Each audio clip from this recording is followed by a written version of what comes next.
mutuse nyanjule mukama kyawadde omukisa.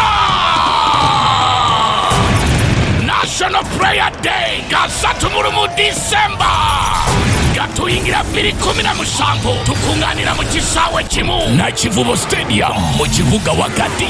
Amawanga, ebibuga, ebyalo kimaze okukkirizibwa nkikutegeeze. National Prayer Day nga 3 mu December akawuuwo kamaze okuggibwako. Eggulu limaze okusiinika obubaka. Abaweereza ba Mukama bonna beetegese. Bishop David ne Pastor Sini Kiganda emiryango gigulawo essaawa emu yennyini kumakya. Awo wennyini mu kisaawe na Kivubo tutendereze Mukama bakenkeera ku makya 2017. Omuyingiro olina omukisa, ekikolimo, ebipali byonna byakukutuka nga 3 mu December.